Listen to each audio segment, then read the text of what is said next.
Alright people, so I'm here through Summerslam predictions. I apologize for getting this video up a little later than I usually would like to get up my predictions video, but I went on a vacation, so therefore I got pretty far behind on WWE, but I'm all caught up now. I'm going to watch NXT tomorrow, so I'm going to upload this Saturday, so it's technically today. So it's already Saturday morning, I guess. It's like 2 in the morning right now, 2:30, whatever the fuck, but let's just get into the review, or into the predictions here. First off, I'm not predicting the pre-show, because those matches are absolute fucking bullshit, and I don't care to watch them. So, alright, let's get into this fucking predictions. First, we got, I cannot believe this is even on the main card. We actually have to pay for this. Carmella, Becky Lynch, and Naomi versus Natalya, Alexa Bliss, and somebody that's to be determined. This is on Wikipedia, by the way, which I find very accurate, despite what a lot of people say about it. But maybe they put somebody in there, I don't fucking know. But why the fuck is this horrible match on the card? I mean, total bullshit match. It's gonna be a horrible bullshit Divas match. So yeah, this is dumb as fuck. No build to this whatsoever, just thrown together. I predict the face team is going to win, Carmella, Becky Lynch, and Naomi, because I guess that kind of happens a lot. You know, they'll just put it, you know, in a match it doesn't really matter, nobody gives a shit, they'll just put the baby face team over, you know, probably to make the 9-year-olds happy. Then we have The Miz versus Apollo Crews, another match that got absolutely zero build whatsoever. I mean, holy shit, you had The Miz on, I remember last week's of SmackDown, or the last SmackDown, they didn't even do anything with Apollo Crews and Miz. Miz was on Miz TV, not doing jack shit. I mean, holy shit. You're going to try to at least build a little bit to this match? I mean, this is why the IC title is complete shit. I think The Miz is going to win here, and also, once again, the number one contender to your IC title is a shit wrestler. He's, not talent-wise, but, like, his worth in the company. I mean, he hasn't done anything, and now he's number one contender. It's like, these are the things that devalue the IC belt. So I think The Miz will win here. I think it'll be a shitty match. I don't see him giving the belt to somebody like Apollo Crews, who hasn't done shit in this company. Then we got Enzo Amore and Big Cass versus Chris Jericho and Kevin Owens. You know, instead of having a fucking match, you know, Chris Jericho and Kevin Owens, you know, they could have this match, okay, but, you know, I really hope that they would, they should have formed this tag team, like, a month ago, and then had them fight at the last pay-per-view, and then do a New Day versus Owens and Jericho at SummerSlam instead of the match we have now for the tag titles. But I think Jericho and Owens have great potential. They're both funny. They're both talented in the ring. They're both very high on both of them. But I don't see this match being too great. It's a tag match. Like, almost every tag match in WWE is garbage, and it's the same fucking thing. It wasn't well built. And it's just a normal fucking tag match. No belt on the line, so what's the excitement? Nothing, really. I think Enzo and Cass are going to win. Are going to lose, because, you know, it's Jericho and Owens are, you know, they're pretty fucking, you know, WWE doesn't treat them like absolute shit, so I don't see them making them lose to Enzo and Cass, who haven't really done too much in this company yet. So I'm going to say Owens and Jericho are going to win. I don't think it's going to be that good a match. I think it's going to be okay at best, but if they're smart, they would do a Kevin Owens Jericho versus New Day feud. And speaking of the New Day, we have the New Day versus Luke Gallows and Carl Anderson for the tag titles. New Day has been tag champs for almost a year now, I believe. So they'll probably, I mean, just by chance, lose the belt soon. And is it going to be here, you know, to Gallows and Anderson? I'm going to say no, because they haven't really done anything with Gallows and Anderson. I mean, who have they really beat? You You know, they just kind of stuck him in here. That's what they do with all tag teams. You just stick him into the to the tag title picture without building him up. I mean, there's no, it's like you got the fucking in the tag division. You got the tag champs, then you got everybody else. I mean, so it's kind of a shame. I think this match is going to be. I think it's going to be decent. I mean, Gallows and Anderson aren't the best in the ring. So I think it's going to be decent. Okay or decent, something like that. I think that, like I said, I think the New Day are going to win too. And, the build around this match was around Big E's balls, which is like, I mean, it was funny, but I mean, they gotta do more than that. Okay, I mean, you made a good comedic joke there with Big E's balls, but I mean, come on, can we do a little bit more about, it's balls, and I'm a little testy, guys, and ring postitis. Okay, that was funny, but can we build a little bit more to that? Build on to that, build more. Then we have Sasha Banks versus Charlotte for the women's championship, and not the Divas, though, the women's championship. I would have much rather preferred Sasha to win the title at SummerSlam as opposed to an episode of Raw, even though that was a good moment, even though that was a good match. They should have just had that match here at SummerSlam, because, I mean, Raw, it was just kind of a random match out of nowhere. I mean, Charlotte's been champion for quite a while, so her dethroning or passing the title on to another person is a big fucking moment. It should be a big moment. And they just did it on an episode of Raw that wasn't even the main event. So it was just kind of a match, I believe during the middle of a Raw. It was, like I said, a good match, but it should have happened on a pay-per-view.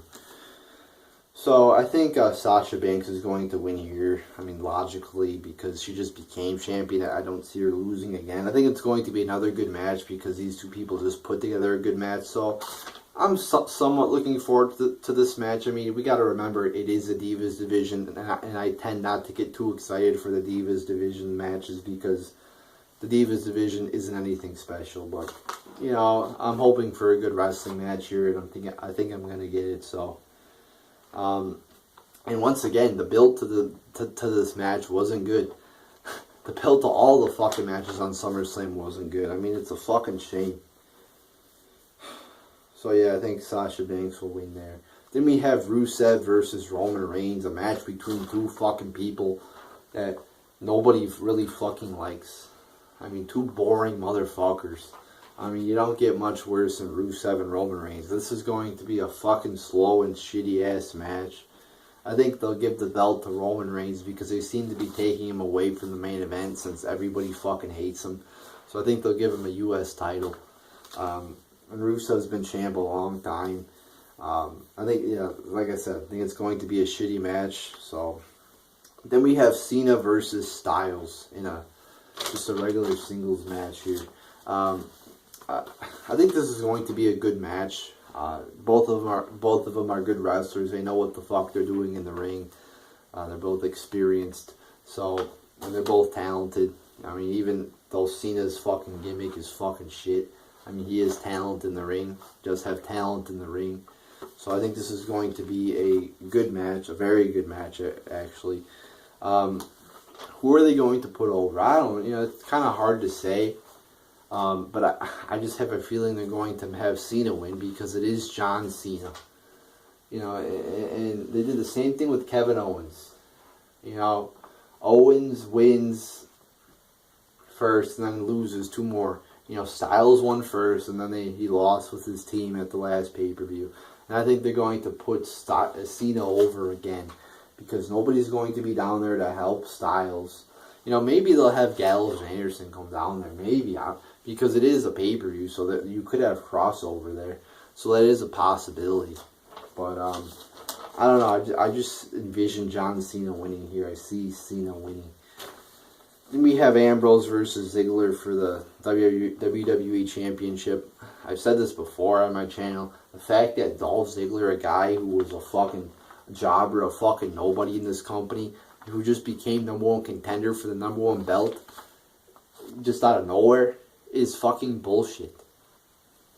I mean, just blows my mind why they did that. Why didn't they build him up first? So, I think Ambrose is going to win here because, like I said, Ziggler, he was a nobody like a month ago. Now he's just number one contender for your one of the main events, top matches at SummerSlam. Are you kidding me? I do think this is going to be a good match too because Ziggler, I think, has talent. Ambrose, not the best in the ring, but he's, can put on a good match. So I think this is going to be a good match. And Ambrose will win. Then we have Balor versus Rollins for the Universal Championship. A dumb fucking name, the Universal Champ. I mean, it's just, what the fuck does that mean? Universal. When they first announced it, they said, "Oh, we're dedicating this to the WWE Universe." If you want to dedicate something to us, put on some good fucking wrestling product. Don't name a fucking title after us and do that. Try to pass that phony bullshit off as, "Oh, Vince McMahon cares about the fans." No, fuck you, Vince. So I think Seth will win here because, same thing with Finn Balor, though. I mean, they just brought him up, and then all of a sudden he becomes number one contender. I was not as pissed about this as I was Ziggler. I wasn't really that mad about it, actually, at all. Because I said, Finn Balor was never a jobber. Ziggler was. Finn Balor proved himself in NXT, so I wasn't too upset. Yes, I would have much rather preferred them to build Balor up for at least a couple months before they made him number one contender, but I was not complaining because he's much better than Roman Reigns. I think he's a good wrestler. I've watched some of his matches in NXT, so I'm excited to see this match. I think it's going to be a very good match. Could possibly be a great match. Yeah, and I'm very excited to see it. Like I said, I think Rollins is going to win. Finally get his, a title back after his injury. Not the WWE Championship, but Raw's Championship, I guess. So I'm excited to see this match. And I don't think they're just going to give Balor a title like this because he just kind of came onto the main roster. So, and then we have Brock Lesnar versus Orton. I think Brock's going to win here because Orton has not wrestled in 8, 9, 10 months. So, and I think it's dumb to have just Orton come back and just fight Lesnar because he just doesn't seem like a legitimate opponent to Lesnar. I mean, Lesnar is a fucking monster. So to beat him, you have to be pretty good. Orton hasn't fucking been here in God knows how long. So he just doesn't seem like a legitimate opponent, just like Dean Ambrose didn't against Brock. Now, Undertaker, yes. Roman Reigns, even though I fucking hated his ass, they, made him seem like God, so you could argue, yes. So, Randy Orton, though? No, I think Randy Orton's a boring motherfucker. He doesn't deserve to be in the ring with Brock Lesnar. There should be a more talented guy in there with Brock. The build was fucking fucked up from the beginning because you had Brock on Raw, Orton on SmackDown. Just made no sense whatsoever. So they couldn't even cut promos together. How dumb as fuck is that? But yeah, I think Brock's going to win. I think it's going to be a pretty good match. Because, it is one of your top matches there at SummerSlam. But, I don't think it's going to be great. It is Orton's first official match back, so will he have ring rust? He already fucking sucks as he is, but is he going to be worse than he usually is? Is that even possible for him to be worse than he is? I don't know, but yeah, the build sucked. The build sucked to every fucking match. Holy shit, there's not one match I could look at and say, well, that build was actually good. Or even say, okay, that build was alright. Maybe they tried to build I always say I want some main idea, something memorable that happens during their feud where you're like, wow, these guys really hate each other. They did it a little bit. Yeah, actually, I kind of take that back. They did some decent shit with Ambrose and Ziggler. But other than that, all the fucking builds really sucked. You can't look at the feuds and say, wow, they really had a good fucking build for Sasha Banks versus Charlotte. I can't remember really one thing between those two that was said. It's all generic, non-original, basic bullshit. And one other thing, looking through these fucking matches, I see all matches that are they're regular matches. There's no stipulations added to these matches, which I think they should at least add one to spice things up, one or two. You know, other comments. There's no Cesaro on the card. There's no Cesaro. What the fuck? I mean, Cesaro's a fucking great wrestler. He's a good wrestler, and he's not even on SummerSlam. But you got retards like Carmella on SummerSlam. Oh, but we don't have room for Cesaro. Get the fuck out of here. We got Apollo Crews, who isn't horrible, but I mean, you get what I'm saying. They couldn't find room for this guy. Maybe he's on the pre-show, but fuck yeah, he should be on the fucking main show. So there you go, people. I'm gonna do another video on Periscope on Saturday about how the build, at least I'm planning on, to how the build to SummerSlam has been fucking atrocious. Has been in the fucking shitter. So we'll do that. I mean, this show isn't really looking too impressive to me because, I mean, the build has sucked. They've been on a bad streak lately with these shows. And, I mean, looking through these matches, I mean, there's a couple I'm looking forward to. A few. But, I mean, maybe like 3 or 4. But the rest are like, holy, you know, they're, you know, I don't know. We'll see how it is. There's a lot of matches where I'm like, not really that excited for. Or maybe a little bit, but not too much excited for. But we'll see how this show goes. But I mean, one thing I do know is the build to this fucking show was terrible. So there you go, people. There's your 2016 SummerSlam predictions.